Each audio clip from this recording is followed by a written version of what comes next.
Ça demande quoi? Je ne vous ai pas entendu là. Ok, merci. Ça demande de l'énergie. Si vous mettez un enfant et un adulte dans une pièce, à votre avis, lequel va gagner?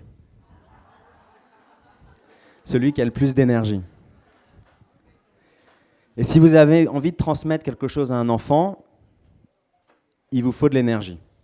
Et vous savez quoi? Eh ben, ça marche aussi avec les adultes. Donc vous pouvez donner un coup de coude à votre voisin et puis lui dire « ça marche aussi avec les adultes ».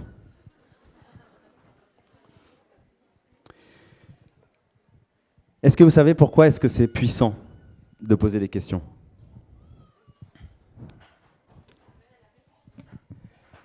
Alors le cerveau fonctionne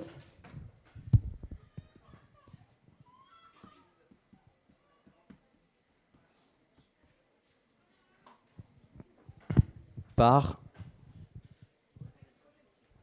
Le cerveau fonctionne par projection, merci.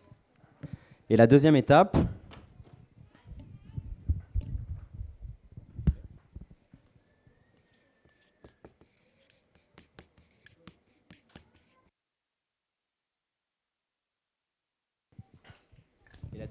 c'est la vérification. Et donc vous avez un cercle vertueux qui se met en place entre la projection et la vérification. Quand je vous pose une question, je vous projette. Si je vous présente des slides et que je vous raconte tout ce que je pense, au bout d'un moment, vous allez doucement glisser sur vos sièges et vous allez vous endormir comme on l'a tous fait au cours d'une conférence. Qui s'est déjà endormi au cours d'une conférence? Ok, merci. Donc quand je vous pose une question, vous projetez, votre cerveau projette, il essaye de comprendre ce que je lui demande, il essaye d'anticiper, de se projeter, de modéliser, et ensuite il attend la réponse, et c'est cette boucle qui permet d'apprendre. C'est comme ça que les enfants, dès tout petits, sont capables de comprendre les lois de la physique. Qui a déjà vu un enfant lancer 20 fois, 100 fois de suite, une balle par terre, un objet par terre quand il est sur sa chaise haute, et il veut qu'on lui remonte. Et il recommence. Et il recommence. Et il recommence.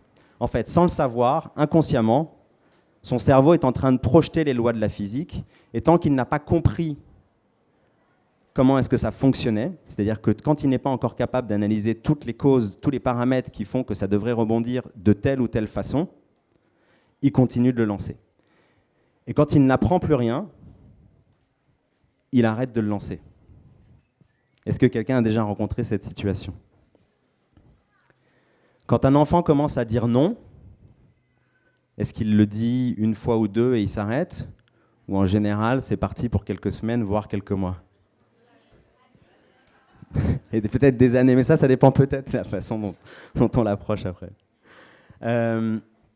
C'est la même chose en fait. Il découvre un mot, il découvre la négation, et il s'entraîne à l'utiliser. Et il s'entraîne à l'utiliser, il s'entraîne à savoir ce que ça provoque chez vous, et ce que ça provoque chez les autres, quel pouvoir ça a, quelle puissance ça a, si ça vous énerve, si ça vous énerve pas, si vous êtes patient. Et il va modéliser votre comportement, et tant qu'il n'a pas encore modélisé votre comportement, eh bien, il va continuer à dire non. Et puis il va modéliser votre comportement, et puis le comportement de votre conjoint ou conjointe, et puis le comportement des professeurs. Et donc, il va apprendre à dire non. Et la réaction qu'on a par rapport à ce non va lui permettre de continuer à dire non ou de s'arrêter de dire non. Dernière raison pour laquelle utiliser des questions. À votre avis, entre un enfant qui pose des questions et un adulte qui lui répond, qu'est-ce qui maîtrise la séquence? Est-ce que c'est l'enfant? Qui pense que c'est l'enfant? Qui pense que c'est le parent? Quand mon enfant de 3 ans m'a demandé « Mais papa, pourquoi est-ce que tu embrasses maman sur la bouche et moi, tu ne m'embrasses pas sur la bouche ?» Bon, je pense que c'est lui qui maîtrise la discussion. Alors, vous connaissez peut-être une personne assez célèbre qui passe son temps à poser des questions et qui ne fait que ça.